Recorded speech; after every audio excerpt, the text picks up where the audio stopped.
네, 안녕하세요. 여러분들의 구독과 좋아요로 이 채널이 유지되고 있습니다. 네, 영상 속도는 1.5배를 추천드리는 바이고요. 항상 구독자님, 멤버십 회원님들에게 감사하다고 말씀을 드리면서 제 본 영상은 추세 기반형 투자 분석 영상이기 때문에 참고만 해두시길 바라겠습니다. 네, 이번 내용은 비트코인 4년 주기 패턴에 관련된 이야기와 그 외적으로 스테이블 코인 이야기를 좀 해보려고 합니다. 위 그림을 보게 되면 2011년도 때부터 2025년도 때까지를 볼 수가 있게 되겠는데요. 자, 비트코인 4년 주기 하락과 상승장에 따른 과거 차트이다. 21년도 고점에서 22년도 하락장에 접어들었다라고 가정하에 23년도는 적어도 24년까지 큰 상승이 없을 것 같다. 그래서 이걸 작성했던 분의 결론은 24년 말까지 열심히 회사를 다니고 시드머니를 잘 모아두고 선물 매매를 앞으로 하지 말고 현물 매매만 하자. 근데 이것도 잘 맞으신 분들은 하셔도 되겠죠.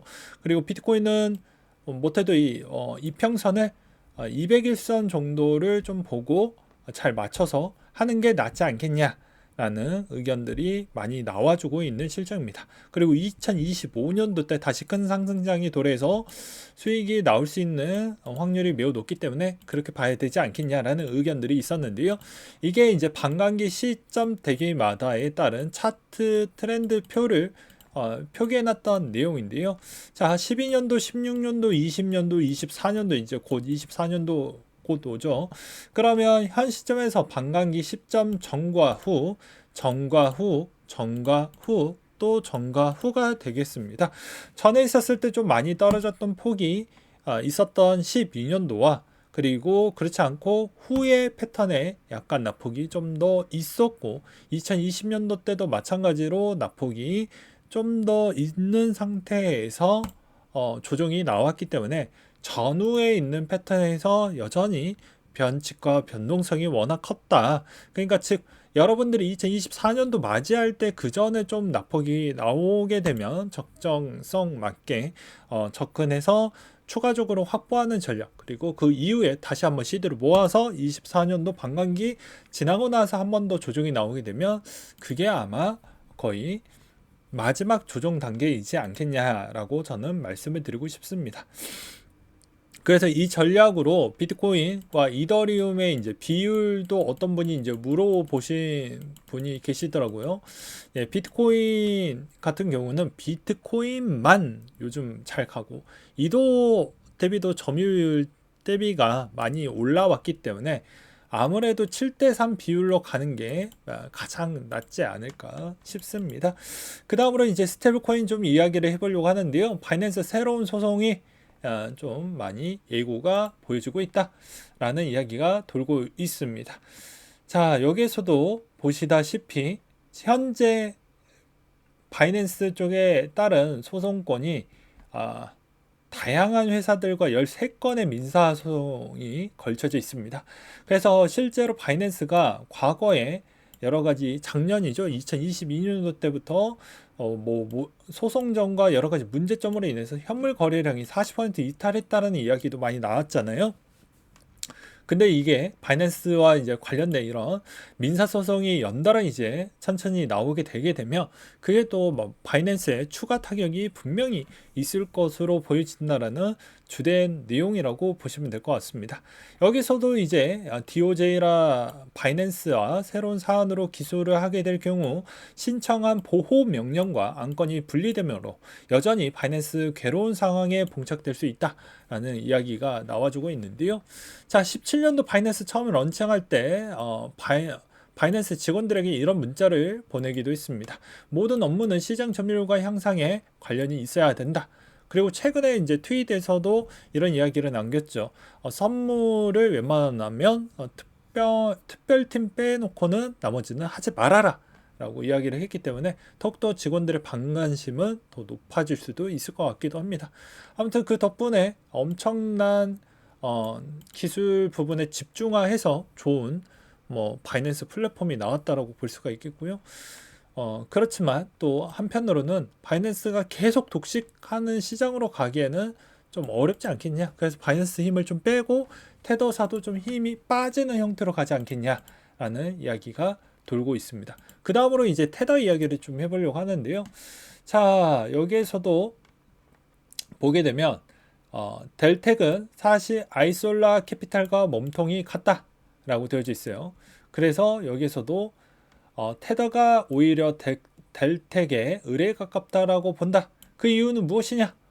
그레스케일이 튼튼했던 18년도 당시에 델텍이 단순한 을에 있었다라고 하면 이제 지금은 대부분 뭐 FTX나 나머지 쪽이 뭐 제네시스 같은 애들이 다 죽어버렸잖아요. 그래서 델텍이 거의 테더사에 매달리는 형국으로 갔기 때문에 아무래도 이제 이런 과정에서 미국 정부기관들의 델텍을 어떻게 보면 계좌와 자금을 동결하는 데 성공하면서 중국 내 VIP 달러 유동 능력과 테더가 더블 동맥 경화를 걸린 거 아니냐?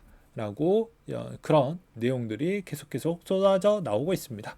그래서 괜히 델텍 지키려고 하다가 중국 VIP와 패밀리 오피스까지 올라가서 다 같이 다치게 하느니 그냥 델텍과의 관계도가 이제 스물스물 문제가 발생을 하면서 좀 테더사도 조만간에 문제가 나오지 않겠냐라는 이야기가 나와주고 있고요. 그 다음에 2023년도 스테이블코인 누적 거래량은 여전히 독보적으로 테더가 아직도 높은 형태라고 보시면 될 것 같습니다. 그 다음으로 코인게코 보고서를 보게 되면 1비트코인 채굴하는데 가장 높은 수익률이 높은 국가와 그렇지 않은 국가를 보여주었는데요. 이태리가 가장 높았고 그 다음에 레바논이 전기 요금의 채굴 비중이 상당히 좋았다. 라는 내용을 볼 수가 있습니다. 또 한편으로 스테이블 코인에 따른 여러 가지 불안 요소가 나오다 보니까 크라켄 입장에서는 페이팔을 맞이할 준비를 보여주고 있다라는 것도 좀 한눈에 눈에 들어오기도 했었고요. 그 다음에 최근에 비트코인 하락에 불안할 필요가 없는 이유라고 해서 퀀트 내용 두 가지 정도를 준비를 해 보았는데, 자, 비트코인 실현 가격 빨간색 선이 거래되지 않는 비트코인을 제외해서 매수 평균 가격을 의미를 하는데요. 비트코인의 가격 실현 가격 위로 돌파할 때 장기 홀더들이 주도해서 가격을 상승시키는 경향이 있습니다. 비트코인은 오랫동안 보유한 사람들이 신뢰를 기반으로 가격을 끌어올린다라는 것을 나타내게 되는데요. 가격이 정점에 도달하면 단기 홀더들의 시장을 주다는 형태가 있는데, 이는 단기 트레이딩을 하는 투자자들이 주로 활동하는 형태이기 때문에 상승보다 조정 가능성이 더 높아질 수 있다라는 이야기를 하기도 합니다. 그래서 이런 것도 좀 참고하시길 바라겠고, 그 다음에 이제 레이어 2 이야기 중에 옵티미즘 베드락 출시 이후 트랜잭션 가스비 변화 추이가 이렇게 보인다고 합니다. 그래서 6월 달에 베드락 업그레이드 했고 트랜잭션당 가스비도 전략을 했고요. 오피스텍 기반으로 슈퍼체인 구축에 노력을 하고 있다라는 이야기가 나오고 있습니다. 그래서 좋은 성과가 계속 잘 보여주고 있다. 그래서 성장 동력 여전히 유효하다라는 평가를 받고 있고요. 또 페이팔의 PYUSD 발행량이 3천만 개를 돌파했고, 코인베이스는 파생상품 거래소 이제 가동을 시키고 있죠. 역대 최대치를 끄집어 올리고 있기 때문에 지금의 코인베이스가 조정이 나왔을 때 오히려 코인베이스의 관점으로 접근해보는 전력도 또 낫지 않을까라는 생각을 해보기도 합니다. 그 다음으로 이제 시황 스케줄 몇 개 좀 보려고 하는데요. 자, 이번 주에 브릭스 정상회의가 있고 한국의 금통이 과연 금리를 올릴까요? 올리게 되면 대출금을 갖고 있는 사람들은 어떻게 될까요? 이런 점도 또 볼 필요성이 있겠고, 만약에 이번에 올리게 되었을 경우에도 과연 크립토의 대출로 충당했던 사람들이 또 일부 버티지 못하고 국장에서 매도하는 그런 형태도 나올 수도 있습니다. 왜 그러냐면 지금 김치 프리미엄 형태가 계속 갭이 벌어져 가고 있는 형태인데, 여기서 만약에 금리를 한 번 더 올렸을 때 국장에는 거의 물량이 잘 안 나오는데, 물량 나온다고 하면 요 영향성도 만약에 올렸을 경우를 대비를 해서 이야기를 하는 거예요. 그래서 요것도 좀 잘 보는 게 맞지 않을까라는 이야기를 드리면서 오늘 내용 이 정도로 좀 마무리를 지어 보려고 합니다. 네, 여전히 마지막에 있는 이 구간 절대 잊지 마시길 바라겠습니다. 4년마다 돌아오는 요 시점의 주기에 따른 우리가 주는 힌트, 그리고 우리가 어떻게 준비하고 맞이하느냐에 따라서 수익률에 있는 편차도 여전히 달라질 수 있다라는 걸 기억을 해 두시면서 이상으로 마치도록 하겠습니다.